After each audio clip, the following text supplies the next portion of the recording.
Stock market లో invest చేసి మీ డబ్బులు డబుల్ చేసుకోవాలనుకుంటున్నారా? విజయవాడలో జరిగే సుందరరామిరెడ్డి గారి లైవ్ సెమినార్ కి అటెండ్ అవ్వండి. పురుషులు మాకు కూడా ఒక భద్రత కల్పించాలి. భార్య బాధితులు ఉన్నారు, లేకపోతే ప్రియురాలి బాధితులు ఉన్నారు, ఒక అమ్మాయి వల్ల నష్టపోయిన వాళ్ళు ఉన్నారు. ఈ చట్టం నిజంగా రావాలేమో అనిపించింది ఈరోజు కేసు నేను విన్న తర్వాత. కొండంత బాధ, గుండెంత బరువు చేసుకొని ఒక వ్యక్తి మన స్టూడియోకి వచ్చిండ్రు. అక్క చచ్చిపోయిందని సొంత అక్క కూతురుని చేసుకున్నాం. కలిసి ఉండాలన్న ఉద్దేశం ఉన్నోళ్ళు నా పేరు మీదనే ఉండాలి, నీ పేరు మీద ఉండొద్దని కొట్లాడరు ఎవరు. ఎగ్జామ్ అయిపోయింది కదా, రిజల్ట్ ఇచ్చినప్పుడు వస్తలే, లేకుంటే మా నాన్న చేసి పెట్టుకులు ఎవరు లేరులే అని సాకులు చెప్తుంది మేడం. నాకు ఈ సికింద్రాబాద్ కల్చరే పడట్లేదు. అక్కడేమో లాంగ్వేజ్ లేదు కాబట్టి అక్కడ పడలే, ఇక్కడ లాంగ్వేజ్ ఉంటే ఊరు పడలే. మరి ఆ డాక్టర్కి డౌట్ రాలేదా భర్త చనిపోయిందంటే? ఏందమ్మా ఏం మాట్లాడుతున్నావు నువ్వు? కంట్లో కారం వేసి కొట్టినని ఊరు అందరికి చాటింపులు మేడం. అది చెప్పు నాకు, అంతే. ఒప్పుకుంటున్నా, మరి నేను కొట్టానని అంటుంది కాబట్టి. కొట్టాను అనుకుంటా మేడం, కొట్టినా. అమ్మా నేను అడుగుతున్న దానికి సమాధానం చెప్పండి. రాపిస్తారులే కానీ అతనికి పంపించండి మేడం, అతనికి పంపించి. నువ్వు మొండి మాటలు మాట్లాడకమ్మా.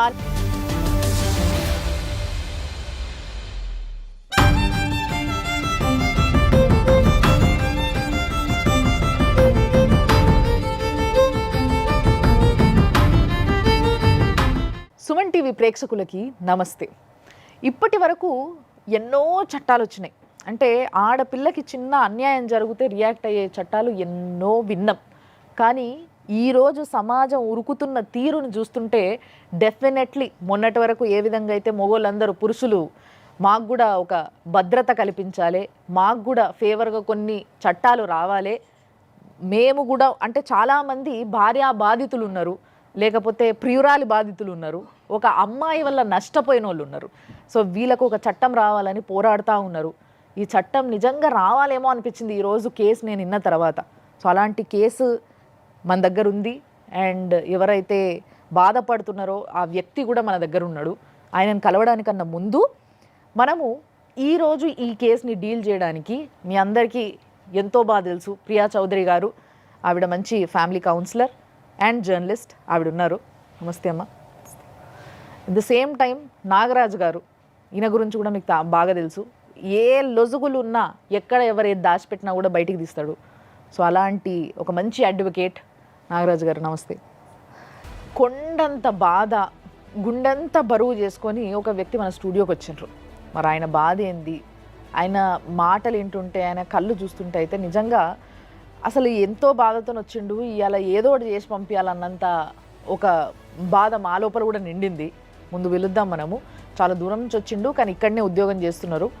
నేత్రం అన్న, రండి. నమస్తే. మీ పేరు నేత్రం? జైత్రం మేడం, తేజావత్. ఓకే, ఏ ఊరు? సొంతం ఖమ్మం మేడం, డోర్నకల్ మేడం, డోర్నక్ దగ్గర గోవిందరాల విలేజ్ మేడం. ఓకే. నేను సెంట్రల్ గవర్నమెంట్ ఎంప్లాయీస్ మేడం. ఇక్కడ సార్ దగ్గర IRPS సార్ దగ్గర అసిస్టెంట్గా చేస్తున్నాం మేడం, రైల్వేలో. మళ్ళీ ఇప్పుడు ఏమైంది, ఎవరితో బాధ నీకు? మా మిస్సెస్ సార్ మేడం, పెళ్ళి అయిపోయి 6 years అయిపోయింది మేడం. అయితే మా ఊకే వెళ్ళిపోతుంది మేడం ఉండనని. కారణం ఏంటని అడిగినా కానీ చెప్పట్లేదు మేడం. సొంత వాళ్ళ ఇంటికి వెళ్ళిపోతుంది మేడం. సొంతం అక్క చచ్చిపోయిందని సొంత అక్క కూతురుని చేసుకున్నాం మేడం. పెళ్ళి అయి 5 months దాకానే మంచి హ్యాపీగా ఉంది మేడం. ఆమె అప్పుడు అంటే డిగ్రీ చేస్తుంది మేడం. అయితే సప్లిమెంటరీ ఎగ్జామ్ రాస్తానంటే పంపించాను మేడం. అదే తప్పు చేసి నేను రాపించాను మేడం. అయితే అదే చేసిన తప్పు మేడం. ఆమె వెళ్ళిపోయి అటే ఉండిపోయింది కానీ రాలే మేడం. ఎందుకు నువ్వు ఎగ్జామ్ రాస్తానని వచ్చినావు కదా, మళ్ళీ ఎందుకు రావట్లేదంటే ఎగ్జామ్ అయిపోయింది కదా, రిజల్ట్ ఇచ్చినప్పుడు వస్తలే, లేకుంటే మా నాన్న చేసి పెట్టుకులు ఎవరు లేరులే అని సాకులు చెప్తుంది మేడం. ఇప్పుడు పెళ్ళాం ఇంటికి రమ్మంటే వస్తలేదన్న బాధన అనేది? అది మేడం మా పాప ఉంది మేడం, ఇప్పుడు 6 years బేబీ మేడం మా పాప. ఇప్పుడు మేడం ప్రెగ్నెన్సీగా ఉన్నప్పుడే సప్లిమెంటరీ నేను ఏమనుకున్నా మేడం, ఇప్పుడు రెస్ట్ కావాలి కదా, ఎట్లాగో వెళ్ళి ఎగ్జామ్ రాసేసి ఒక 1 month దాకా ఉండి వచ్చేసేమని పంపించాను మేడం. అయితే నేను ఫస్ట్ అక్కడ భువనేశ్వర్లో డ్యూటీ చేస్తున్నాను మేడం. 21లో ఇక్కడ సికింద్రాబాద్లో సార్తో పాటు నేను కూడా ట్రాన్స్ఫర్ అయ్యి వచ్చేసాను మేడం. అయితే ఇక్కడ వచ్చినప్పుడు ఏమో మేడం మళ్ళీ పిలవడానికి అప్పుడు దాకా అక్కడే ఉంది మేడం. నేను అక్కడ నుంచి అప్పుడప్పుడు వెళ్తుండే మేడం. ఫోన్లో చేసి మాట్లాడుతుండేనా? అప్పుడు అప్పుడు కొంచెం బాగానే ఉండే మేడం, డెలివరీ కాకముందే కూడా బాగానే ఉండే మేడం. అవసరం ఉన్నప్పుడు ఎంతో కొంత అవసరం ఉంది పంపించమంటే నేను పంపిస్తుండే మేడం. అయితే ఏమైందో మేడం, అప్పటి నుంచి నేను వెళ్ళినా కానీ రెస్పాన్స్ ఉండదు మేడం. ఎందుకు వస్తున్నావు, నీకేం అవసరం, నా పాప కదా కనీసం చూడడానికి రావద్దని అంటే ఏం మాట్లాడదు మేడం. అయితే ఆమె అక్కడే ఉంది మేడం. ఆమె అంటుంది మేడం లాంగ్ జర్నీ కదా, నాకు రావడం పోవడం అంటే నేను అక్కడ నాకు లాంగ్వేజ్ రాదు, నేను అక్కడ కల్చర్ పడాలంటే సర్లే నీ ఎక్కడ ఉంటే మంచిగానే ఉండాలని కోరుకుంటేటోని మేడం నేను. కాదయ్యా, సంసారం చేయడానికి లాంగ్వేజ్తో ఏం సంబంధం? ఆమె అట్లా అంటుంది మేడం. నీ లాంగ్వేజ్ ఆమెకు వచ్చు కదా. అవును మేడం. బిడ్డను పెంచుకోవడానికి ఆవిడకి లాంగ్వేజ్ వచ్చు కదా. అవును మేడం. నేను సంసారం చేయడానికి లాంగ్వేజ్ అట్లా అనుకుంటే ఏ గవర్నమెంట్ భార్యలు ఉద్యోగస్తుల భార్యలు ఇంకెక్కడ వ్యాపారస్తుల భార్యలు ఎవరితోటి సంసారం చేయరు భాష రాలేదని. ఫోన్లో మరి లాంగ్వేజ్ నా లాంగ్వేజ్ కాదు కదా అని పైసలు అడగకుండా అయితే ఊగలేదు మరి. అదే కదా, నేను పంపుతూనే ఉన్నాడు. అవును మేడం. అయితే మేడం ఇక్కడ వచ్చినప్పుడు మేడం సరే మన దగ్గరలో వచ్చేసినాం కాబట్టి వస్తానంటే సరే ఇన్ని రోజులు అయిపోయింది కదా ఇప్పుడు హ్యాపీగా ఉందామంటే మేడం ఆమె అంటుంది నీకు 20 భూమి ఉంది కదా, 20 గుంటల భూమి నువ్వు రాయించేసామంటే 2021లో నేను వెళ్ళి మంచిగా అందరి సమక్షంలో రాయించుకున్నాను మేడం. ఎందుకు రాయిపించినావు అంటే నువ్వు ఇన్ని రోజులు అక్కడ ఉన్నావు కదా, నేను రావాలంటే ఏదో ఒక నాకు హామీ కావాలి, నేను ఇన్ని రోజులు నేను రాలేను కదా అని అంటుంది మేడం. కలిసి ఉండాలన్న ఉద్దేశం ఉన్నోళ్ళు నా పేరు మీదనే ఉండాలి నీ పేరు మీద ఉండొద్దని కొట్లాడరు ఎవరు. ఈ విషయం తెలుసు కదా, నువ్వెందుకు రాసినావు మరి? ఆమె పేరు మీద ఉన్న ఒకటే నా పేరు మీద ఉన్న ఒకటే అని నేను రాయించేసాను మేడం. ఆమె రాయిస్తే ఈయన నా భార్య అనుకున్నాడు, ఆమె భర్త అని అనుకోలేదు. లాభం ఏంటి అని చూసింది. ఇతను వీక్నెస్ అంటే ఇతను ఏం అడిగినా చేయడానికి సిద్ధంగా ఉన్నాడు అనేటటువంటి ఆ బలహీనత అమ్మాయికి బాగా నచ్చింది. 2021లో వచ్చింది మేడం. సికింద్రాబాద్లో వచ్చి నేను కోటర్స్ తీసుకున్నాను మేడం. కరెక్ట్ ఎగ్జాక్ట్లీగా 40-50 డేస్ ఉంది మేడం. అక్కడ హాస్పిటల్కి వెళ్ళి ప్రెగ్నెన్సీ చెక్ చేస్తే ఉందని కన్ఫర్మ్ చేశారు మేడం. Second time madam. అయితే సరేనని మంచిగా హ్యాపీగానే మేము అందరం కలిసిమెలిసి మంచిగా హ్యాపీగా ఉంటున్నాం మేడం. సో దగ్గర ఒక ప్రెగ్నెన్సీ కన్ఫర్మ్ అయ్యి 2 మంత్ అనుకోండి మేడం. అనుకున్న తర్వాత వాళ్ళ నాన్న ఒకరే ఉంటున్నారు కాబట్టి సరే ఒకసారి నాన్నని చూసి పోస్తానంటే సరే ఈ హ్యాపీనెస్ వెళ్ళి చెప్తుందేమో వాళ్ళ నాన్నకి వాళ్ళ ఫ్యామిలీకి చెప్తే హ్యాపీనెస్ కదా మంచిగానే ఉంటుందని పంపించాను మేడం. పంపించి 10 డేస్ ఉండి మంచిగా హ్యాపీగానే వచ్చేసింది మేడం. దగ్గరగా 20 డేస్ కూడా కాలేదు మేడం. నేను మా ఇంటికి వెళ్తా నీకు ఏం మొన్న వచ్చి 10 డేస్ కూడా కాలేదు కదా, నువ్వు ఎందుకు వెళ్తున్నావు, నీకు ఏం ప్రాబ్లం ఉంటే చెప్పు, మీ వాళ్ళని పిలిపిద్దాం, ఇక్కడ పోనీ మీ నాన్నకి పిలిపిద్దాం, మా మాతో పాటు మా మమ్మీ కూడా ఉంటుంది మేడం. అయితే ఆమె అంటుంది కాదు మా ఊర్లో మహబూబాద్ డిస్టిక్లో అర్జున్ రెడ్డి అనే హాస్పిటల్లో మస్తు ఫేమస్, మస్తు ప్రెగ్నెన్సీ వాళ్ళకి మస్తు చూస్తారని అంటుంది మేడం. ఓకే. అయితే అది కాదు కదా, ఇక్కడ నీకు ఇక్కడ సికింద్రాబాద్లో ఏ హాస్పిటల్కి వెళ్దాం చెప్పు, చూపించుకొని తీసుకొస్తానంటే నాకు ఈ సికింద్రాబాద్ కల్చరే పడట్లేదు, నాకు ఈ సికింద్రాబాద్లో ఉండను నేను అని. అక్కడేమో లాంగ్వేజ్ లేదు కాబట్టి అక్కడ పడట్లేదు, ఇక్కడ లాంగ్వేజ్ ఉంటే ఊరు పడలే, కల్చర్ పడట్లే అంట మేడం. అంటే అనుమానం వచ్చేటట్టు చేసింది ఆమె ఎప్పుడన్నా? నువ్వు అనుమానం పడలేదు కానీ అనుమానం వచ్చేటట్టు చేసిందంటే మేడం నేను డ్యూటీకి వెళ్ళిపోయేటప్పుడు మాత్రం ఫోన్ తీసుకొని మాత్రం మాట్లాడుతుండే అంట మేడం. మా మమ్మీ ఒకసారి చెప్తే నేను ఆమెకు అన్నా, నువ్వు ఫోన్ తీసుకొని రోడ్డు మీద వెళ్ళి మాట్లాడడం మంచిది కాదు, ఏమైనా ఉంటే మన కోటర్స్ కదా, మంచి ఏమైనా ఉంటే ఇంట్లో మాట్లాడుకో. ఫోన్ మాట్లాడినంత మాత్రాన మనం అనుమానించాల్సిన అవసరం లేదు. ఎందుకంటే వాళ్ళ ఫాదర్తో మాట్లాడచ్చు, లేకపోతే ఫ్రెండ్స్తో మాట్లాడుకోవచ్చు. కొంతమందికి అలవాటు ఏంటంటే ఇంట్లో మాట్లాడుకుంటే పెద్దవాళ్ళు ఇసుక్కుంటారేమోనని బయటకు వెళ్ళి ఉండొచ్చు. ఉగాదికి వెళ్తాను కదా, సరే వెళ్ళి మళ్ళీ ఒక 10 డేస్ 15 డేస్ ఉండి వస్తానంటే సర్లే ఫస్ట్లో వెళ్ళింది కదా, వెళ్ళి ఒక 10 డేస్ ఉండి వచ్చేసింది కదా అట్లానేమనుకుని పంపించాను మేడం. వెళ్ళిన తర్వాత 2 డేస్ 3 డేస్ బాగానే మాట్లాడింది మేడం, క్లోజ్గా మాట్లాడడము మంచిగానే ఉంది మేడం. 5-6 డేస్ తర్వాత ఏమో ఫోన్ స్విచ్ ఆఫ్ చేసుకుంది, లేకుంటే ఇంకా ఫోన్ బ్లాక్ లిస్ట్లో పెట్టేసింది మేడం. గొడవ పడ్డారా మీరు? గొడవ ఏం పడలేదు మేడం. అంటే గొడవ పడలేదు అంటే మేడం నేను నీకు ఊరికి పంపాను, నేను ఎందుకంటే ఇక్కడ చూపించుకుంటా, రేపు ఇక్కడ నుంచి నువ్వు వెళ్తావు, అక్కడ ఊరోళ్ళు ఏమనుకుంటారంటే నీ భార్యను చూపించుకోవడం చేత కాలేదు కాబట్టి నీ ఇక్కడ వదిలేసినావు, మీ నా ఇక్కడ అయితే జరిగింది. అంటే ఫోన్ బ్లాక్ చేయడానికి ఆ లెక్కన ఆలోచిస్తే ఈయన వెళ్ళిన తర్వాత కూడా 3 రోజులు బాగానే మాట్లాడింది మేడం. మళ్ళీ అప్పటి నుంచి నాకు తెలియకుండానే ఆపరేషన్ చేయించుకుందాం మేడం. ఆపరేషన్ చేయించుకుంది మేడం. అంటే నీ సంతకం లేదు, ఏం లేదు సార్. వాళ్ళు అక్కడ ఏం కారణం చెప్పుంటారు? అక్కడ నేను ఇప్పుడు నేను డైరెక్ట్ మొన్న వెళ్ళినప్పుడు వాళ్ళ అత్తని అడిగినా మేడం.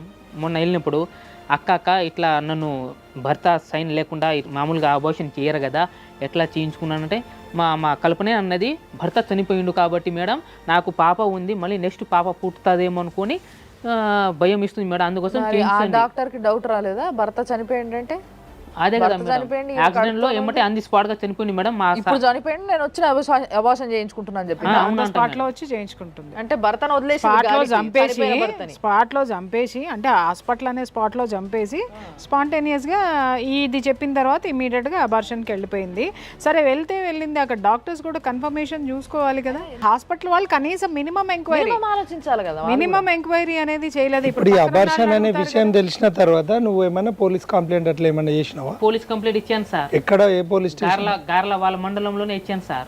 అంటే ఆయన కంప్లైంట్ తీసుకున్న రిసిప్ట్ ఇచ్చిండా? ఇచ్చారు మేడం, అక్కడ వెళ్ళి నేను మా సొంత అన్ననే. తర్వాత అది ఎఫ్ఐఆర్ చేసిండ్రా? ఎఫ్ఐఆర్ చేయలేదు సార్, చేయలేదు సార్. ఆయన ఎంక్వైరీ కూడా ఏమన్నా చేసిండా ఇట్లా అబార్షన్? వెళ్ళి మేము పంపిస్తాం చేస్తే ఏ హాస్పిటల్ అని ఏమన్నా తెలిసిందా నీకు? నాకు అంత ఐడియా లేదు సార్ అక్కడ. మళ్ళీ నువ్వు ఫాలో అప్ చేయలే ఇక? చేయలేదు సార్. ఎందుకు చేయాలో వీళ్ళు బెదిరించారా? వీళ్ళు ఏం బెదిరియలే అంటే సార్, నేను ఇప్పుడు నా దగ్గర వాళ్ళు చేయించుకున్నారనేది కరెక్ట్గా ఇన్ఫార్మ్ లేదు సార్. అంటే నీకు బాధ అనిపించలేదా? బాధ, చాలా బాధ వేసింది సార్. మళ్ళీ వెళ్ళి నేను అడిగితే నువ్వు ఇంకోసారి అబార్షన్ గురించి నువ్వు అడిగితే మాత్రం నేను హైదరాబాద్లో నువ్వు ఒక్కడే ఉంటున్నావు కదా, నేను డైరెక్ట్ వచ్చి చంపేస్తామని అని ఎవరన్నారు? మా బావనే చెప్పింది సార్. మా బావ అంటే మామ ఇచ్చిన తండ్రిను అమ్మాయి తండ్రి వాళ్ళ సొంతం తమ్ముడు కొడుకు సార్. అంటే మా మమ్మీ వాటర్ తీయడానికి వెళ్ళే టైంలో స్లిప్ అయి కాలు జారి పడిపోయింది మేడం, కాలు ఎరిపోయింది మేడం. ఇప్పుడు ఆ బాధ మేడం, మా మమ్మీని చూసుకోవడం మేడం, ఇక్కడ ఎవరు లేరని నేను ఇక్కడే సికింద్రాబాద్లో ఆపరేషన్ చేయించి ఒక 2-3 మంత్స్ నా దగ్గర ఉంచి మేడం, మళ్ళీ మా అన్నయ్య వాళ్ళ దగ్గర పంపించేశాను మేడం. ఆ బాధలో, ఆ టెన్షన్లో నేను పట్టించుకోలేదు మేడం. ఆ బాధ తీరుందో లేదో మేడం, మళ్ళీ సడన్గా 2023లో సెప్టెంబర్లో మా వదిన ఫ్యామిలీ ఇష్యూలో వాళ్ళ విలేజ్లో ఏం జరిగిందో ఏమో నాకు తెలియదు మేడం, ఆమె ఇష్యూ వల్ల ఎక్స్పైర్ అయిపోయింది మేడం. అయితే కనీసం ఏమైంది, ఎట్లా జరిగిందని కూడా ఫోన్ చేసి అడగలేదు మేడం. చనిపోయిన కాడికి కూడా రాలేదు సార్. కానీ మీ బావకు ఇన్ఫర్మేషన్ ఇచ్చినవా? మా బావని మీ వదిన చనిపోయిన విషయం మా బావ చనిపోయినప్పుడు వచ్చింది సార్. కానీ వాళ్ళ మీ వైఫ్ రాలేదు సార్. నేనే డైరెక్ట్ ఫోన్ చేసి చెప్పాను సార్, ఇప్పుడు చనిపోయారు కదా, మా వదిన చనిపోయింది, నువ్వు వచ్చేసాయి, ఇప్పుడైనా కలిసి ఉందాం, ఇప్పుడైనా మనం మంచిగా ఉందాం అంటే, మా పాపం తెలియదు కాబట్టి మీ వదిన చచ్చిపోయిందిరా. ఏం పాపం చేసావయ్యా, ముందు అది క్లియర్ గా చెప్పు అసలు. నువ్వు పాపం అంటే మేడం, ఆమెకి నేను వదిలేశాను కాబట్టి పాపం చేశానంట. ఆమె వదిలేళ్ళిపోయి నువ్వు వదిలేయడం ఎట్లా? ఆమె అట్లా అంటుంది మేడం. అంటే కాదు, ఇక్కడ ఎక్కడ చూసినా కానీ ఆమె అనే మాటలు ఏంటివి అనేవి క్లియర్ గా చెప్తున్నావు నువ్వు. అవును మేడం. కానీ నువ్వు ఏమంటే ఆమె ఆ మాట అనాల్సి వచ్చింది అనే విషయం మాత్రం మాకు అర్థమైతలేదు. నేనేమన్నా అంటే మేడం, ఇప్పుడు అక్క మా వదిన చచ్చిపోయింది కదా, నీ ఇక్కడ రా చూసి దానికే మేడం, నాకే ద డే 1 నుంచి ఇప్పుడు అమ్మాయికి ఇష్టమయ్యే పెళ్లి చేసుకున్నారా? అవును మేడం. మనస్ఫూర్తిగా ఇష్టమయ్యే చేసుకున్నారా, లేకపోతే మీరు ఏమైనా ప్రలోభాలు పెట్టి చేసుకున్నారా? నేనైతే మనస్ఫూర్తిగా దేవుని సాక్షిగా చెప్తున్నా మేడం, గుండె సాక్షిగా మేడం, నేనైతే మనస్ఫూర్తిగా చేసుకున్నా మేడం. అక్క చచ్చిపోయింది కాబట్టి, అక్క చనిపోయిన 2-3 మంత్లోనే బాబు చనిపోయింది మేడం, బాబు కూడా ఎక్స్పైర్ అయిపోయింది మేడం. అయితే ఎవరు లేరు కాబట్టి నేను చేసుకుంటే నాకు తోడు ఉండి మా ఫ్యామిలీని మంచి సక్రంగా చూసుకుంటే ఒక దారిలో నడుస్తుందని చేసుకున్నాం మేడం. అంటే ఆమెకి ఇష్టం లేకుండా నువ్వు అడిగి చేసుకున్నావా పెళ్లి? ఆమెను కూడా అడిగినాం మేడం. మేము ఎంగేజ్మెంట్ కాక ముందే వారం రోజు ముందే తరపు నుంచి ఎవరి చేతైనా మాట్లాడించారా?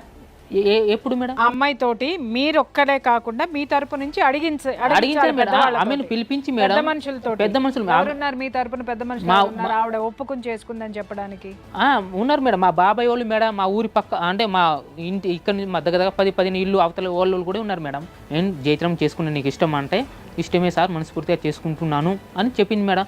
అది చెప్పిన తర్వాతనే ఎంగేజ్మెంట్ చేసినాం మేడం. ఎంగేజ్మెంట్ చేసిన 6 months 1 year లోపునే మ్యారేజ్ చేసుకున్నాం మేడం. 6 months టైం ఇచ్చాను మేడం. అంటే ఆమె స్టడీ చేస్తుంది, ఎందుకు డిస్టర్బ్ చేయడం అని టైం ఇచ్చినాం మేడం. చదువుకుంది మేడం. తర్వాత అడిగి పోయింది. అయితే ఇప్పుడు వస్తలేదు మేడం. ఇప్పుడు మా 6 years బేబీ ఉంది కదా మేడం, మొన్న 2023లో మేడం జూన్లో ఆమె ఏ స్కూల్లో జాయిన్ చేసిన విషయం కూడా చెప్పలేదు మేడం. నువ్వు వాళ్ళ ఇంటి దగ్గర పోయినా మేడం. మొన్న రీసెంట్ గా కూడా పోయినా మేడం, దీపావళికి మేడం. మొన్న దీపావళికి పోయినా మేడం, దసరా కూడా పోయినా మేడం. దసరాకు పోతే మేడం ఏం మంచిగానే ఆమె మాట్లాడలేదు మేడం. 4 days ఉన్నా మేడం. పాపను చూద్దామని పోయినా కానీ వాళ్ళ అత్త ఉంది మేడం. వాళ్ళ అత్త ఏమంటుంది అంటే మేడం, నేను అత్త బుచ్చోడు వచ్చాడు, నేను తీసుకెళ్ళిపోతాడు, నువ్వు ఆయన దగ్గర వెళ్ళకు. మా మిసెస్ ఏమంటుంది, నువ్వు ఆయన దగ్గర వెళ్తే నువ్వు చంపేస్తాడు, మీ తండ్రి కాడు, నువ్వు ఇట్లా ఏం మాట్లాడుతున్నావు అంటే, నేను ఇట్లాగే మాట్లాడతారా, నీ ఇష్టం, నా ఇష్టం అంటుంది మేడం. ఇంత సాత్వికంగా ఉన్నా కూడా అమ్మాయి వెళ్ళిపోవడానికి ఏదో ఒక రీజన్ అనేది ఆడపిల్లకి అనేది డెఫినెట్గా ఉంది. రీజన్ ఏమంటుందంటే మేడం, నేను సార్ దగ్గర డ్యూటీ అసిస్టెంట్గా చేస్తున్నాగా మేడం, అప్పుడప్పుడు మా సార్ వాళ్ళ పాపని స్కూల్ దగ్గర దింపడం, తీసుకురావడం, ఏమైనా గెస్ట్లు వస్తే స్టేషన్ వెళ్ళి రిసీవ్ చేసుకోవడం, తీసుకురావడం, సార్ వాళ్ళు చెప్తే కూరగాయలు తీసుకురావడం అలాంటివి చేస్తుంటాం మేడం. ఎందుకంటే నాకు ఒక లైఫ్ ఇచ్చారు కదా మా సార్ చెప్తే చేయాలి కదా మేడం. నా సంతోషంగా చేస్తున్నాం మేడం. ఆమె ఊర్లో ఏం చెప్తుంది, ఆయనకి జాబ్ లేదు, సార్ దగ్గర ఏదో పని చేస్తుంది వాళ్ళ ఇంట్లో, ఆ టార్చర్ నన్ను మోసం చేసిండు. కల్పననా మాట్లాడేది?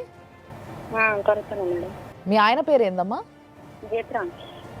ఎందుకు మరి ఆయన దగ్గరకంట పోతలేవు? ఏమన్నా అన్నాడు ఆయన నిన్ను? ఆయన బాగా టార్చర్ పెడతాడు మేడం. ఉన్నాడా పక్కన? ఉన్నాడు చెప్పండి, వింటున్నాడు. ఆ విషయం ఏదో కొట్టింది తిట్టింది వచ్చి ఇంటి దగ్గర వచ్చి మా వాళ్ళ సమక్షం ముందు మాట్లాడి మరి నేను కొట్టినా తిట్టినా మరి తీసుకెళ్తాను నా భార్యకు నేనని ఎప్పుడైనా వచ్చి తీసుకెళ్ళిందా? అంటే నేను కొట్టిండా మీ ఆయన? బాగా కొట్టేటోడా? రెగ్యులర్ గా కొట్టేటోడా? రెగ్యులర్ గా అంటే మేడం రెగ్యులర్ గా కొట్టాడు లేదని ఆయన నేను అంతకు ముందు ఇక్కడ ఉన్నా, ఒక సంవత్సరంన్నర ఉన్నా ఇక్కడ. ఆయన తనే కొట్టిండు అంతకు ముందు. ఓకే. కొట్టి పంపిస్తే ఇక 2 సంవత్సరాల తర్వాత వచ్చి పిలుచుకెళ్ళిండు. ఏ విషయం మీద కొట్టాడమ్మా? మేడం ఆయన ఇంట్లో పని చేస్తాడు. ఏం చేస్తున్నావు అంటే గవర్నమెంట్ జాబా కాదా ఆయనది? గవర్నమెంటే మేడం. గవర్నమెంట్ జాబ్ అని నువ్వు అంటున్నావు, నీకు తెలుసు కదా గవర్నమెంట్ జాబ్ అని ఆయనది. మేడం ఆయనది జాబ్ ది ఏదైనా చూపించమంటే కూడా చూపించాడు నాకు. మీ ఇద్దరికి ఏమైంది అనేది క్లియర్ గా చెప్పు. ఇప్పుడు మేడం మాట్లాడతారు నీతోని. మీ హస్బెండ్ ఎప్పుడు నీకు ఐడి కార్డు చూపించలేదమ్మా? నువ్వు చూడలేదమ్మా? మేడం అంటే అంత తీరిక నీకు లేదా, లేకపోతే అతను నిన్ను అంత క్రూరంగా హింసించాడా? ఒకవేళ నీకు పోవడం రావడానికి అది రైల్వే పాస్ చూపిస్తుందని నాకు ఈ జాబ్ ఉంది ఆ జాబ్ ఉంది అని అడగకు అన్నాడు ఆయన. అడిగేసరికి ఇక అట్లా అన్నాడు. అంతకుముందు కొట్టడం తిట్టడం అట్లా చేస్తాను. అదే తల్లి, నేను ఒక్క విషయం అడుగుతున్నాను ఇక్కడ. ఎందుకు మీ ఇద్దరి మధ్య ఆ గొడవలు కొట్లాట్లు జరిగినాయి చెప్పగలుగుతావా తల్లి? ఫస్ట్ స్టార్టింగ్ లో మేడం ఆయన ఇక్కడ నుంచి పెళ్లి చేసుకొని భువనేశ్వర్ లో వెళ్ళిండు, తీసుకెళ్ళిండు. ఇక నెల 20 రోజులు 15 రోజులకి కడుపులో నొప్పి వచ్చింది మేడం. నొప్పి వస్తే అది కిడ్నీలో స్టోన్ వచ్చింది, 24 గంటల నొప్పి 2 వచ్చినాయి నాకు. ఓకే. వస్తే కడుపులో వస్తుంది మావయ్య అని ఆయనకి అంటే, అమ్మ నువ్వు అది పప్పు తిన్నావు పచ్చడితో తిన్నావు అందువల్ల నీకు కడుపులో వస్తుంది అంటాడు ఆయన. ఓకే. ఇక్కడ మెడికల్లో పోయి సూది చూస్తానని మెడికల్లో పోయి మేడం ఆ సూది వేయండి అని చిన్న హాస్పిటల్లో పోయి అడుగుతాడు. అక్కడ నుంచి టాబ్లెట్ తీసుకుని వచ్చేస్తున్నాం ఇంటి దగ్గర. ఆ డాక్టర్ ఏం చెప్పాడమ్మా? చిన్న హాస్పిటల్లో ఉన్న డాక్టర్ ఏం చెప్పాడు నీకు? మేము ఇంజక్షన్ వేయము కడుపులు వస్తుందని అంటుంది అమ్మాయి. ఇక్కడ హాస్పిటల్ కాదు వేరే హాస్పిటల్ కి తీసుకెళ్లాలనేసరికి ఇంటి దగ్గర తీసుకొచ్చింది ఆయన. ఓకే. కడుపులు నొప్పి తగ్గట్లేదు, ఏం చేయట్లేదు, స్కానింగ్ ఇట్లా తీపియమంటే స్కానింగ్ కూడా తీపియలేదు మేడం. అక్కడ నుంచి ఇంటి దగ్గర తీసుకొచ్చిండు. నొప్పి తగ్గట్లేదు అని డాడీ వాళ్ళకి ఫోన్ చేసి పిలిపిస్తే మా నాన్న వాళ్ళు బాబాయ్ వాళ్ళు వచ్చి వామిటింగ్ ఫుల్ అవుతుంది కడుపులు వస్తా అంటే ఇక ఈయన చూపించలేకపోతాడు. హాస్పిటల్ కి చూపించమంటే ఇక్కడ ఒక ఇంజక్షన్ వేపించి తీసుకొచ్చేసరికి ఇంటి దగ్గర వచ్చినాయి. చూపిస్తావా ఇక్కడ లేకపోతే ఖమ్మంలోనే దిగినా నేను. దిగితే మా ఊర్లో నుంచి ఆర్ఎంపీ డాక్టర్ వచ్చిండు. అక్కడ నుంచి హాస్పిటల్ తీసుకెళ్తే ఆమెకి 24 గంటల నొప్పి, అది పేగు పగలేటట్టు ఉంది, వెంటనే ఆపరేషన్ చేయాలనేసరికి డబ్బున 2 కిడ్నీలో స్టోన్ ఒకేసారి తీసేశారు, అపెండిసైటిస్ ఆపరేషన్ ఒకేసారి చేశారా? చేశారు మేడం. ఏందమ్మా ఏం మాట్లాడుతున్నావు నువ్వు? కిడ్నీలో స్టోన్ కి చాలా ప్రాసెస్ ఉంటుందమ్మా. ఈ ఆపరేషన్ కి ఒక ప్రాసెస్ ఉంటుంది. 2 ఒకటేసారి చేశారు. అతనికి అడగండి, పక్కన ఉన్నారేమో. ఓకే. 2 ఒకేసారి చేసేసరికి అతను ఎన్ని రోజుల తర్వాత వచ్చిందంటే 20 రోజుల తర్వాత వచ్చింది మేడం. ఓకే. 20 రోజుల తర్వాత వచ్చి నేను తీసుకెళ్తానన్నాడు. అది కుట్లు తీస్తారు కదా మేడం, 3 హోల్స్ పెట్టారు కదా అక్కడ.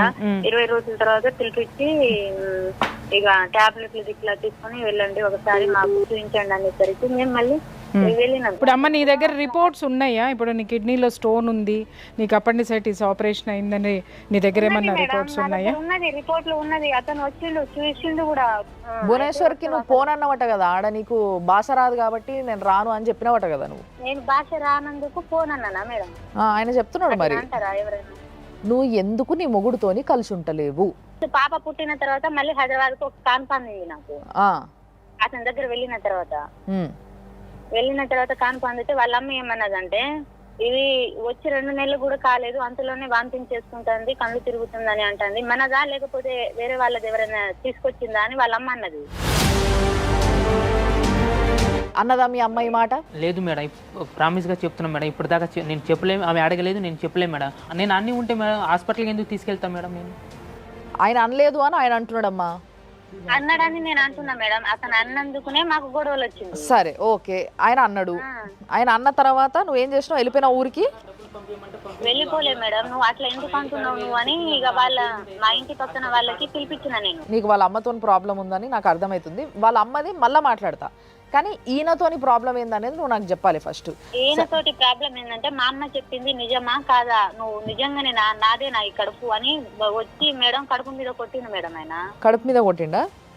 కొడితే ఇక నేను కూడా ఆయన అన్నది నేను ఎందుకు ఊరుకోవాలి, నువ్వు అట్లా చెప్తావా నాకు? నేను 2 సంవత్సరాలు మా ఇంటి దగ్గర ఉంటేనే నేను ఇలాంటి పని చేయలేదు. నీ దగ్గర వచ్చి నేను అట్లా తీసుకొని వచ్చేదాన్ని అట్లా కనిపిస్తున్నా నేను. కానీ అది కాకుండా నువ్వు 2 సంవత్సరాలు ఎందుకున్నావు అది చెప్పు నాకు. సార్ వాళ్ళ తమ్ముడు కల్పన, మేము మా నాన్నకు వండ పెట్టడానికి ఎవరైనా లేరు కదా, వయసుగా ఉన్నాడు, ఎక్కడైనా పెళ్లి చేసుకుంటే ఏమైంది, ఇప్పటి నుంచి ఆయన వండుకొని తినాలంటే ఏం తింటాడు, ఆయనకు కూడా ఒక తోడు ఉండాలి కదా అని ఆ మామయ్య అన్నాడు. అతనితో నువ్వు ఎందుకు మాట్లాడినావు, మీ నాన్న విషయం ఎందుకు తీసినావు అని తలుపు పెట్టి కొట్టిండు మేడం నాకు. దానికి నువ్వు ఉన్నావు 2 సంవత్సరాలు? అందుకునే ఉన్నా మేడం. అది చెప్పు నాకు, అంతే.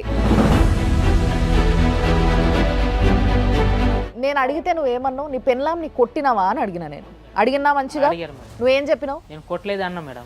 మరి ఆమె అన్నిసార్లు కొట్టినామని చెప్తుంది కదా. నేను ఒక్క దెబ్బ కూడా కొట్టలేదు మేడం. కాకపోతే ఇట్లా అన్నా, నువ్వు పోయి ఆ అబ్బాయితో అట్లా మాట్లాడడం కట్టు కాదు కదా, ఏమైనా మాట్లాడి ఉంటే మంచిగానే మాట్లాడాలి అని నేను అంతే అన్నా. కానీ మేడం ఆమెకు ఏ విధంగా అయితే నేను అబ్బాయితో మాట్లాడడం తప్పు కాదు మేడం, మాట్లాడొచ్చు మేడం. సరే నేను కొట్టాను అనుకుంటా మేడం, ఒప్పుకుంటున్నా. మరి నేను కొట్టానని అంటుంది కాబట్టి. కొట్టాను అనుకుంటా మేడం, కొట్టినా కాదు మేడం. నేను ఏం అడిగినా నిన్ను? సరే కొట్టాను, నేను కొట్టలేదు అనేది ఒప్పుకుంటున్నాను అనేది కాదు. అతను అనేది సరే కొట్టా తర్వాత ఏంటి? కంట్లో కారం వేసి కొట్టినని ఊరు అందరికి చాటింపులు మేడం. ఇట్లా కాదు, ఇది ఇప్పుడు మీరు దర్వాజాలు పెట్టుకొని లోపల కొట్టుకున్నారో ఏం చేసుకున్నారో ఎవరికి తెలియదు.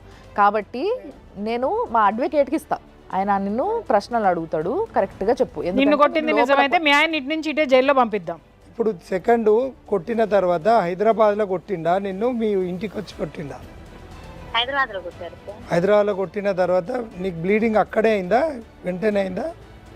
కాదు సార్, నాకు అక్కడ కొట్టిన తర్వాత నీకు ఉంచాను నేను అని, నా కడుపులు వస్తుంది హాస్పిటల్ తీసుకెళ్ళాలంటే నేను హాస్పిటల్ తీసుకెళ్ళాను, నీకు ఇంట్లో కూడా ఉంచాను నేను. అసలు నువ్వు వెళ్ళిపో అనేసరికి నేను ఎందుకు వెళ్ళిపోతా, నువ్వు తీసుకొచ్చినావు కదా, ఎట్లా తీసుకొచ్చినావు అట్లా పోయి మా ఇంటి దగ్గర ఏం చెప్పి పంపిస్తావో అట్లా పంపించి రాగానే నేను ఒక్కదాన్ని పోవాలంటే పోను అని ఇద్దరం చదువుకున్నాం సార్ మేము. మేడం నేను ట్రైన్లో ఎక్కిపోతే చచ్చిపోతానని చెప్తే నేను ట్రైన్లో కూర్చున్న ఫోటో కూడా ఉన్నాయి మేడం. ఆమె ట్విన్స్ ఉంది మేడం. ట్విన్స్లో ఒక కాన్పు వచ్చింది, ఒక కాన్పులో తయారవుతుంది, మంచిగా చూసుకోకపోతే ఆటోమేటిక్ బ్లీడింగ్ అయిపోతుంది అంటే మేడం స్టాంప్తో సహా ఇచ్చారు మేడం. మీరు చూడండి మేడం, డాక్టర్తో సహా మేడం. ఆ 2వ నెల తర్వాత ఎన్ని రోజుల తర్వాత అబార్షన్ అయిందమ్మా నీకు? ఎన్ని రోజులా సార్? వారం, ఒక 10 రోజులకి అయిపోయింది సార్ అబార్షన్. ఈ తీసేసింది ప్రెగ్నెన్సీ తీసేటప్పుడు నీ భర్త అనుమతి తీసుకున్నావా? ఆయనకు అడిగిన సార్ ఫోన్ చేసి, మరి కల్పనకు అట్లా బ్లీడింగ్ అవుతుంది జత్రా, మరి ఎట్లా నువ్వు వస్తావా హాస్పిటల్కి అని నాన్న ఫోన్ చేసిరు అతనికి. ఇప్పుడు ఏ హాస్పిటల్ అది? నీకు ఆ రిపోర్ట్స్ ఉన్నాయా? ఖమ్మం. ఎవరు సంతకం పెడితే అబార్షన్ చేసిండ్రు నీకు? సంతకం నేను పెట్టినా మా నాన్న పెట్టారు సార్. మీ ఇద్దరు పెడితేనే తీసేసిండా? అయితే అంటే నీ భర్త చనిపోయింది అని చెప్పినావు అని చెప్పి మాకు ఇక్కడ ఇన్ఫర్మేషన్. ఒక్క నిమిషము కల్పన, ఒక్క నిమిషము. మీ నాన్న మాట్లాడిన వాయిస్ రికార్డు ఉంది, ఒక్క నిమిషం స్టూడియోలో ప్లే చేస్తున్నాం, లైవ్లో ఉన్నాను నేను. హలో, నమస్తే అండి. రైల్వే హాస్పిటల్ డాక్టర్ ని మాట్లాడుతున్నాను. ఈ పేషెంట్ ని చూసిన డాక్టర్ అమ్మ ఆపరేషన్ లో ఉంది. అయితే ఈ రిపోర్ట్ ని బట్టి నేను చెప్తున్నా, ఇందులో ఏంటంటే లోపల బిడ్డ 1.5 నెలల బిడ్డ ఉండే, అందులో ఏంటంటే 2 నీటి బుడగలు ఉన్నాయి. ఒక్క నీటి బుడగల బేబీ ఉన్నది, ఒక నీటి బుడగల బేబీ లేదు. యాక్చువల్లీ అది ట్విన్స్ అన్నమాట. ఒక్క ట్విన్ కరిగిపోయింది, ఒక్క ట్విన్ ఉంది. సరే, ఇప్పుడు ఇది అబార్షన్ చేసిన కేసు కాదు, చేయించే కేసు కాదు. అదే పడిపోతే పడిపోయే ఛాన్స్ ఎక్కువ ఉంది. ఇది గవర్నమెంట్ దవాఖానా, ఇక్కడ గవర్నమెంట్ రూల్స్ ప్రకారం తీస్తారు. ఏ పిండంని చంపేయరు అట్లా ఉట్టిగానే. అర్థమైందా? తీపియాలంటే అది రేప్ కేసు అన్నా కావాలా, ఇల్లీగల్ అన్నా కావాలా, పిండం ఖరాబ్ అని ఉండాలా, లేకుంటే తల్లి ప్రాణంకి రిస్క్ ఉండాలి. ఈ 4 ఉంటేనే తీసాం. ఇప్పుడు ఆమె క్లియర్ గా చెప్పింది, ఆ డాక్టర్ గారు క్లియర్ గా చెప్పింది. ఫోన్ కూడా చేపించిన మేడం నేను. ఎవరితో? ఏమన్నాడు? అయితే నేను ఫస్ట్ లో ఏమన్నాడంటే, నేను కొట్టినా అట్లా అవుతుందని నాకు తెలియదు అన్నాడు. అమ్మ, కొట్టిన 10 రోజులకి అబార్షన్ అవ్వదు బంగారం. కొట్టిన 10 రోజులకి బ్లీడింగ్ అవ్వదు బంగారం. అంత నిర్లక్ష్యంగా నీకు అబార్షన్ చేసినటువంటి డాక్టర్స్ ఎవరు?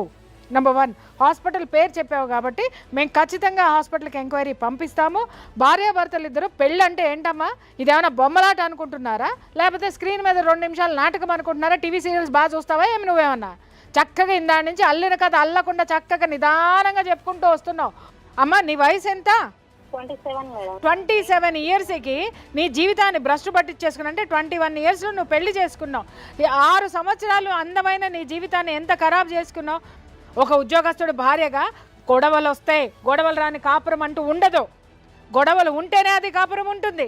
గొడవలు వచ్చినంత మాత్రాన సంవత్సరాల తరబడి మీ నాన్నకు వండి పెట్టేవాళ్ళు లేరని నువ్వు వెళ్ళావా, లేకపోతే మీ నాన్నకు వండి పెట్టడానికి కావాలని నీ నాటి పెట్టుకున్నాడా? వండి పెట్టడానికి అయితే ఫస్ట్ పెళ్లి కూడా చేపించేటోడు కాదు మేడం. అమ్మా, నేను అడుగుతున్న దానికి సమాధానం చెప్పంతే. ఎప్పుడు మేడం కొట్టినా, ఎప్పుడు తిట్టినా గానీ వచ్చి కల్పన నీకు తీసుకెళ్తాను ఎప్పుడు రాడు మేడం అతను. అమ్మ, వచ్చినప్పుడు లోపల పడేసి తన్ని పంపించింది ఎవరు? అతనికి తన్ని పంపించినమ్మా. ఇంటికి వస్తే విషం పెడతానని దాంట్లో విషం కలిపి పెట్టి మరి చంపుతానన్నది ఎవరు? అలాంటి అబద్ధాలు చెప్తే మేడం అసలు అతని దగ్గర కూడా వెళ్ళను నేను, తెలుసా? అసలు దగ్గరికి ఎప్పుడు వెళ్ళావనమ్మా? మేడం వెళ్ళే ఉద్దేశం ఎప్పుడుంది? అలాంటి మాటలు మాట్లాడితే అసలు నాకు ఆయన వద్దు కూడా. అరే, నువ్వు ఇప్పటి వరకు ఎందుకు వద్దో చెప్పు. ఇప్పుడు వద్దు కూడా అని మాట్లాడుతున్నావు నువ్వు. ఇప్పటి వరకు నువ్వు వెళ్ళిపోవడానికి కారణం ఏంటి? అతను ఇప్పటి వరకు సొంత మేనరికంలో పెళ్లి చేసుకున్నా, ఇప్పుడైనా మాట్లాడేమో వచ్చి తెలుసుకో. అమ్మా, మారనంత దుర్మార్గుడైతే ఈ పాటికి ఇతని హిస్టరీ పోలీస్ స్టేషన్ లో ఉండేది. కల్పన, చెప్పండి మేడం. ఇప్పుడు నీకు ఈయనతో కలిసి ఉండడం ఇష్టం అంటున్నావు కదా, ఇష్టమే కదా, ఆయన అంటే ఇష్టమే కదా, ఆయనతో కలిసి ఉంటావు కదా? అతనితో కలిసి ఉండడం ఇష్టం మేడం. నాకు ఒక పాప ఉంది మేడం. అయితే ఒక పని చేద్దాం, రేపు వస్తావా? కుదరదు మేడం రేపు. ఎందుకు? ఏం పని ఉంది నీకు సంసారం కన్నా గొప్పగా? ఏం పని లేదులే కానీ కుదరదు మేడం. సరే, ఎప్పుడు వస్తావు మరి? 4 రోజులాగా వస్తాను మేడం. నువ్వు వచ్చి మాట్లాడతావా? మాట్లాడు. నువ్వు ఆడేండో కూర్చొని నీకు సంసారం ఇంపార్టెంట్ కాదు, నీకేదో రేపు పెద్ద ఎగ్జామ్ ఉన్నట్టు ఏమీ పని లేకున్నా కూడా రానంటున్నావు అంటే నీ ఇంట్రెస్ట్ ఏంది అనేది ఈయనే ఫస్ట్ అర్థమైపోతుంది. అంటే ఇప్పుడు నా మొగుడు నేను కావాలని వస్తున్నాడు అని అంటే నిజంగా ఎప్పటి నుంచో ప్రేమ దాచిపెట్టుకున్న భార్య అయితే వెంటనే ఉరికొస్తుందమ్మా. నీ లెక్క 4 రోజులు ఆగొస్తా, నాకేం పని లేదు కానీ కొంచెం టైం తీసుకొని వస్తా, 3 గంటల దూరంలో పెట్టుకొని 24 గంటల దూరం ఉన్నా కూడా ప్రయాణం చేసి వస్తుంది పెళ్ళాం అనేది. అర్థమవుతుందా? పెళ్ళాం కావాలంటే ఆయన వస్తాడు మేడం. అట్లా ఎందుకు అంత ఈగో? ఎందుకు? ఒక్కసారి నీ భర్తతో మాట్లాడు. అన్ని మాట్లాడుకుందాము, ఏదైతే మేము చెప్పినావు ఈయన అడుగు, మాట్లాడు. నీకు మంచిగా చాలా మంచిగా చూసుకుంటా, కొట్టను తిట్టను ఏం చేయను, హ్యాపీగా చూసుకుంటా వచ్చేసి. నువ్వు హ్యాపీగా చూసుకుంటా, అంత ముందు నుంచే హ్యాపీగా చూసుకుంటాను, ఇప్పుడు హ్యాపీగా చూసుకుంటావని నాకు నమ్మకమే లేదని మేము కాగితం రాయిస్తామమ్మా. ఇలాంటి మాట నేను ఎప్పుడైనా చెప్పినా? ఏ విషయం? పాపకు నీ దగ్గర వెళ్ళకు, ఇతను భూతోడు అని నేను ఎప్పుడైనా చెప్పానా? నువ్వు మీ అత్తయ్య చెప్పింది, మీ అత్తయ్య నా కళ్ళ ముందే చెప్తుంది, నువ్వు కూడా చెప్తున్నావు. నాకేమైనా కొత్త నాది, లేకుంటే నాకు చెవుడు ఉందా? సుమన్ టీవీ ఆఫీస్కి రా, ఇంతమంది సమక్షంలో నీ మొగుడు నిన్ను కొట్టకుండా మంచిగా చూసుకుంటా అని ఇప్పుడు ఎట్లయితే చెప్పిండో అది మేము పేపర్ రాయిపిస్తాం, ఓకేనా? ఇప్పుడు జీవితం నాశనం చేసుకుంటే ఏం రాదమ్మా. భర్త ఒక అడుగు వేస్తే భార్య 2 అడుగులు వేయడంలో తప్పు లేదు. చక్క పెట్టుకుంటావా లేకపోతే ఇంకా తవ్వుకుంటూ కూర్చుంటావా? అవకాశం ఇస్తే ఇప్పుడు నీకు జీవితము ఒక్క ఛాన్స్, మళ్ళొక్కసారి ఒక ఛాన్స్ ఇస్తుంది. నీ బిడ్డ చిన్న ఉన్నప్పుడే నీ సంసారం నువ్వు దిద్దుకోకపోతే ఇస్తరాకులు అంటారు చూసినావా, కుక్కలు జింపేసిన ఇస్తరాకులు అంటారు చూసినావా, అట్లా అయిపోతుంది బతుకు తర్వాత. మీ నాన్న ఎన్ని రోజులు ఉంటాడమ్మా? ఎన్ని రోజులు పట్టుకొని ఉంటావు మీ నాన్నని? మేడం మాట మాట్లాడితే మా నాన్నతోటి ఉంటున్నా, మా నాన్న వండి పెట్టడానికి ఎవరు లేరని అతను వచ్చి మీ దగ్గర ఆయన అమ్మా ఒక్క నిమిషం ఉండు, అవన్నీ మాట్లాడకు నువ్వు. నేను మాట్లాడిన దానికి సమాధానం చెప్పగలిగితే చెప్పు. మేడం వస్తా, లేదు రాను, నాకు ఇంట్రెస్ట్ లేదు, అంతేగాని ఇవన్నీ నాకు వద్దు. నువ్వు ఇడికి వచ్చి చెప్పు, ఇంటా. నేను అదే చెప్తున్నా. అతనికి పంపించండి, మీ భార్యకు పోయి తీసుకొని రా, ఇక్కడ మాట్లాడదామని అతనికి. అమ్మా నిన్నెట్లా నమ్మాలా? అమ్మా ఇద్దరిని నువ్వు కలిసి ఆయన ఇక్కడ నమ్ముతలేవు, కూర్చోబెడదామంటే? నువ్వు నీ తండ్రిని తీసుకొని రా, సరేనా? నీకు తోడు కావాలి కదా, నీకు నీ బిడ్డకి నీ తండ్రిని తీసుకొని నువ్వు ఇడికి రా. రాపిస్తారులే కానీ అతనికి పంపించండి మేడం. అతనికి పంపించి నువ్వు మొండి మాటలు మాట్లాడకమ్మా. నీకు ఇష్టం ఉంటే ఇప్పుడు నువ్వు రా. అర్థమైంది. ఇప్పటి వరకు ఆ అబ్బాయిది ఎక్కడో తప్పు ఉందని చెప్పి మేము ఫీల్ అయినాము, కానీ ఇప్పుడు అర్థమైంది ఏంటి అని అంటే వాడు ఎందుకు విసిగిపోయినాడో, వాడు ఎందుకు 2 పీకినాడో ఇప్పుడు మాకు అర్థమైంది. వాడు పీకటంలో తప్పే లేదు. కల్పన, చెప్పండి మేడం. నువ్వు ఆయన వస్తా అంటున్నావు కాబట్టి నీకోసం ఒక పని చేస్తా. నేను నీకు మా ఆఫీస్ నుంచి బండి పంపిస్తా, అందులో నీ మొగుడిని కూడా కూర్చోబెట్టి పంపిస్తా, సరేనా? నీ మొగుడు రావడమే కదా నీకు ఇష్టము, వస్తావా? ఎందుకు రాను మేడం? సరే, ఓకే. ఇది పరిస్థితి. కానీ ఈ పరిస్థితిని అంటే ఇన్ని రోజులు ఇప్పుడు వరకు మనకి దొరికిన కేసులు మేడం సార్, మీరు కూడా అంటే ఒక విధంగా ఎక్కడో సంతోషం, అరే ఇద్దరిని కలపగలుగుతున్నామా దీనివల్ల, ఈ వేదిక వల్ల అన్న ఒక సంతోషం ఉన్నప్పటికీ ఇంకోవైపు ఏదో బాధ. ఇది కలిసే బంధంలా కనిపిస్తుంది కానీ ఏమవుతుందో రేపటి రోజు అని. కాబట్టి నీకు సెక్యూరిటీగా సుమన్ టీవీ వెహికల్ ఇచ్చి నిన్ను పంపిస్తాము, నువ్వు పోయి నీ పెళ్ళాంని తీసుకొని ఇడికి రావాలి, ఓకేనా? అప్పుడు దాకా ఫోన్లు చేసుకోకుండ్రి, మాట్లాడుకోకుండ్రి. ఈ కయ్యాలొద్దు. మళ్ళీ అంతలోపు ఇంకో కయ్యం పెట్టుకొని ఆమె వచ్చి మీరు ఫోన్ చేసి ఇంత చెప్పి పెట్టేసి నాకు ఈ మాట అన్నాడు, ఇవన్నీ నాకు వద్దు. సార్ మీరేమంటారు? ఈ కేసు చూసినాక మీకేమనిపిస్తుంది? కానీ ఇక్కడ ఏమైందంటే మేడం, ఇక్కడ ఎంత పెయిన్ అంటే యాజ్ అడ్వకేట్గా నేను కూడా బాధపడేది ఏంటంటే నా పాపని నన్ను చూడనిస్తలేరు, అది నా పాపని నన్ను చూడనిస్తలేరు. పాప కోసం నేను ఎంత దూరమైనా పోతా అని 22 గుంటల భూమి రాయించుకుంటారు. ఇదొక ప్రాబ్లం. తర్వాత ఈయన ఉండంగా మళ్ళీ ఒక 2 సంవత్సరాల గ్యాప్ తర్వాత మళ్ళీ ఏదో వచ్చిన 2 నెలలకే ఆమె ప్రెగ్నెంట్ అవుతుంది. ప్రెగ్నెన్సీ కన్ఫర్మ్ అయినాక వెళ్తుంది. కానీ అక్కడ ఎటువంటి డౌట్ కానీ ఏది కానీ లేదు, కావాలని పుట్టించిందే. ఎందుకంటే మేము చాలా కేసెస్ చూస్తాం కదా మేడం, ఆమెకు సంసారం చేసుకునే ఆలోచన లేదు. తర్వాత ఈ అబ్బాయి సెంట్రల్ గవర్నమెంట్ ఎంప్లాయీ, అసలు ఎట్టి పరిస్థితుల్లో వదులుకోవద్దు. ఆమెకి ఏమైందంటే ఒక పేరెంటల్ అటాచ్మెంట్ అంటే ఒక ఫాదర్కి సేవకురాలుగా ఉండేదా లేకపోతే ఇంకేమన్నా ఆమెకు లోపల ఉందా తెలియదు. ఆమె మాత్రం పర్సనల్ లైఫ్ లీడ్ చేస్తుంది. బిడ్డను మధ్యలో పెట్టి బ్లాక్మెయిల్ చేసి తర్వాత ప్రెగ్నెన్సీ అవుతుంది, ఇక్కడ కొడతారు. ఇక్కడ నుండి ఖమ్మం వరకు ఎట్లా పోతుంది మేడం పెయిన్ తోటి?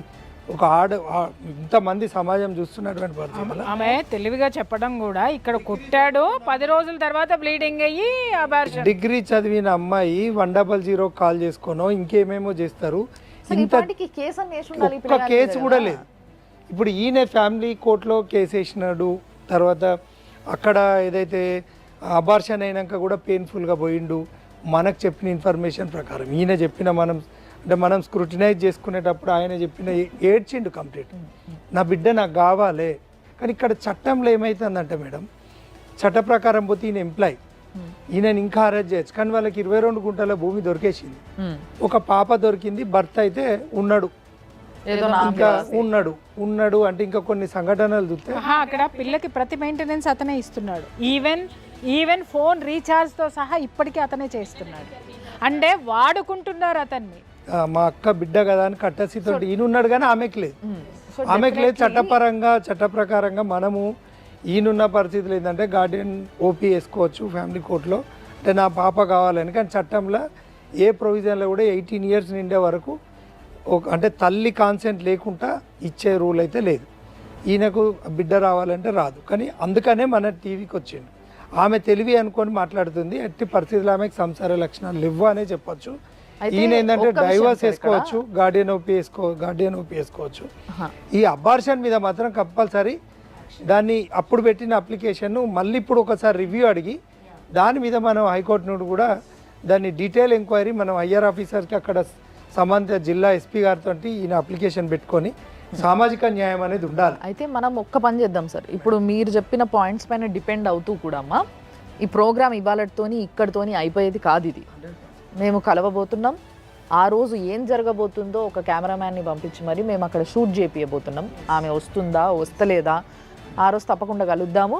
సో సార్, అమ్మ థ్యాంక్స్ అలాట్. మంచి సలహాలు ఇస్తూ ఒక మనిషిని, ఒక ఆడపిల్లని ఒక దారిలోకి పట్టుకురావడానికి మీ ప్రయత్నం మీరు చేసిండ్రు సార్. Thanks a lot. లీగల్గా మీరు ఇచ్చే అడ్వైజ్లు చాలా ఇంపార్టెంట్. ఇది ఒక తండ్రి బిడ్డ కోసము ఎంతో ఆరాటపడుతున్నాడు. పాపం ఆయన ఇప్పుడు ఇట్లున్నాడు కానీ గట్టిగా గుండె వేసుకొని రాగానే వలవలా ఏడ్చిండు. ఆయన ఏడుపు చూస్తే మాకే బాధ అనిపించింది. ఓ తండ్రి బిడ్డ కోసం ఇంత ఏడుస్తుంటే ఏం చెయ్యలేకపోతున్నామా మనము అని.